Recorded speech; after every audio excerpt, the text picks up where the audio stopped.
Hi, friend, and welcome back to Inside the Happiness Haven. I'm Dr. Sarah Ratekin, and today we're talking about one of my favorite hard truths, the beauty and discomfort of being in between. This could be in between jobs, in between identities, in between clarity and chaos, in between who you were and who you are becoming. This episode is an invitation to breathe into the liminal space, to stop trying to rush through it, and to recognize that the in-between isn't a waiting room. It's the sacred middle ground where growth actually happens. So if you are in a season of transition or uncertainty or emotional mush, you're not alone. Let's talk about what it means to live in the tension on purpose. And let's start here. Our culture is obsessed, and I mean obsessed, with finish lines. We're taught to hustle towards our goals and celebrate clarity and find the next thing. And when we don't know, or when things are blurry or undefined, it feels like we are failing. But the truth is, some of the most important chapters in our lives are written in pencil. They're messy, they're editable, full of erasures and scribbles in the margins. The in-between isn't an accidental space. It's part of the design. The word liminal derives from the Latin limen, meaning threshold, and it symbolizes that point of transition from one existence to another. We literally cannot avoid these spaces, but wow, we sure do try. And if we spend our whole lives sprinting towards that next sense of certainty, we miss the gorgeous and gritty magic that only lives in the middle. Here's a story I come back to often when discussing these transitional places in our world. It's the caterpillar in the chrysalis. Some people think that the caterpillar just sort of grows wings and breaks free and flies off into their new life. But that is not what happens. Inside that chrysalis, the caterpillar dissolves into goo, like full-on DNA soup. It loses its form completely before reorganizing into something new. That is not glamorous. It's definitely not Instagrammable, and it's not instant. That soup phase, that's the in-between. And that's where you are, maybe. And you don't need to apologize for that. You need to honor it. Now it's time to make the smart stuff sexy. Let's take a science break to explore why our brains hate the in-between. Imagine this. You are walking along a park trail just before dawn. The path is real, but the fog has rolled in and it's thick and quiet. And you can't see more than a few steps ahead of you. You don't have a map. You don't know quite how long the path is or exactly where it leads. And your brain is starting to panic because it wants streetlights and a GPS and someone to promise you that there is an identifiable and safe destination ahead. The brain wants clarity now. But our soul, well, your soul might be whispering, oh, let's walk a little slowly here. Let's feel the earth under our feet.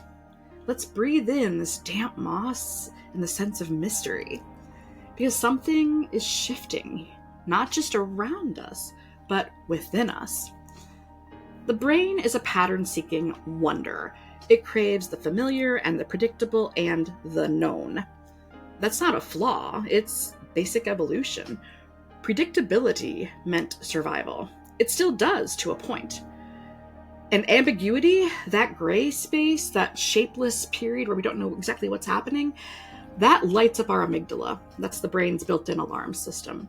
Uncertainty, even exciting, anticipated uncertainty, still feels like danger, even if it's just a delayed email or text message reply, or a season of life that we can't quite define. And this is why we cling to the old routines that don't serve us anymore. And it's why we stay in situations that we have outgrown. It's also why we sometimes choose the wrong door simply because, well, at least it's a door we recognize. But here's the beautiful twist. And yes, there's still some science here behind. Science studies things like cognitive flexibility and neuroplasticity, and researchers have shown that learning to tolerate uncertainty rather than avoid it actually strengthens our brains. Every time we pause in the discomfort, instead of rushing to fix it or avoid it, we are rewiring our mind. Every breath we take in those foggy in-betweens is a vote for future resilience. We're literally building new neural pathways, and these help us regulate our emotions more effectively and solve problems with creativity instead of panic, helping us respond instead of just react. And this is how we stay curious instead of catastrophizing. In other words, discomfort now equals more capacity later. Staying present in the unknown builds the muscles of your becoming. So the next time the not knowing feels unbearable, just remind yourself, you're not stuck or lost, you're stretching and learning. And even though your brain might be begging for a quick answer, your soul is probably asking for a little space instead.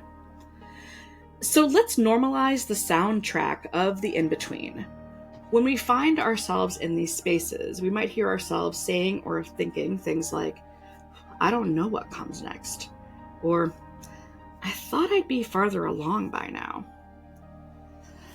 Nothing is wrong exactly, but nothing feels right either. Or I'm grieving something I haven't even named yet. But it's not all bad. Sometimes it also sounds like I feel freer than I expected. Or, I'm noticing things I used to rush past. Or maybe even, I'm starting to hear my own voice again. You see, the in-between holds all of that. So if you are in an in-between space right now, first of all, let's just take a breath, right? And then maybe another. These liminal spaces, those in-between places where the old no longer fits, but the new hasn't quite arrived, they can feel disorienting and vulnerable, and maybe even a little lonely. But they are also deeply sacred. Transformation isn't always loud or linear. Sometimes it's quiet and slow and full of questions, and that's okay. If you're finding yourself in this season of waiting and becoming and unraveling or rerouting, try this. First of all, just name it. Language gives shape to the things that we're experiencing. So try speaking your truth aloud or writing it down. I am in a season of redefinition. I'm not lost, I'm becoming. Or, this is my composting season. Everything's breaking down to make space for the next bloom. Naming your season doesn't solve it, but it does honor it, and that is incredibly important. Next, set some micro anchors. When the world feels unsteady, find your still points. You just need one or two. Maybe that's a cup of tea or coffee in the same mug every morning. Maybe it's taking a walk to the same destination every day. Maybe it's a phrase you whisper to yourself, like a mantra or an affirmation, like, I am still here. These micro anchors don't need to fix anything. That's not their purpose. They're simply there to remind us that we are grounded even when things feel a little shaky. It's also incredibly important to protect our space. Not everyone gets a pass, but to the backstage view of your transformation. So choose your support circle with intention and find the ones who don't rush your process or just ask you for the highlight reel. Your unfolding is sacred, so treat it as such. It can also help to journal your fragments. Now, you don't need to have a polished narrative, and you're not trying to wrap your thoughts up in bows or find the dreaded silver lining. You're just writing down what's real, even if it's messy or unfinished or uncertain, because those fragments are still wholly, and they're the pieces of what will one day become a mosaic. And finally, celebrate those moments of tiny clarity.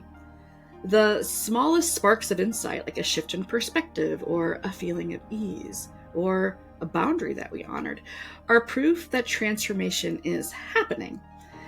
And we don't need the full picture, but we do need just a little glimmer to tell us that it's okay. Now, this isn't a 5-step quick fix process. It's a gentle invitation to honor that in-between and to resist rushing through it, and to remember that growth is often quiet work. You are not behind schedule. You are becoming, and that is beautiful. So let's take a breath together again. We all could use more good breathing.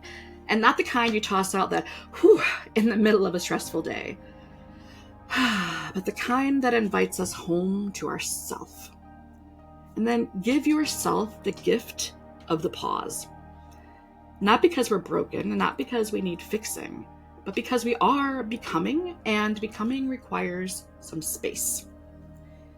Here are a few gentle questions to guide your reflection. And there's no rush to answer them all.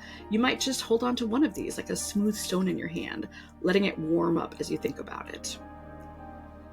So, where in my life am I dissolving? Where can I see the edges softening or the certainties unraveling? Where are the masks slipping? Sometimes dissolving isn't destruction, it's preparation for something more authentic and more aligned with who we are and who we want to be. What old version of me am I releasing? Maybe it's the version that always said yes, or the one that needed to be the fixer, or the one that didn't yet know their worth. It's okay to thank them for getting us this far and still let them go. What's one piece of beauty that I've found in the fog? Even in the murkiest of murkiness, there are glimpses of grace. Could be a soft word from a friend or a smile from a stranger, a moment of clarity in the shower, a song lyric that feels like it speaks right to the center of who we are.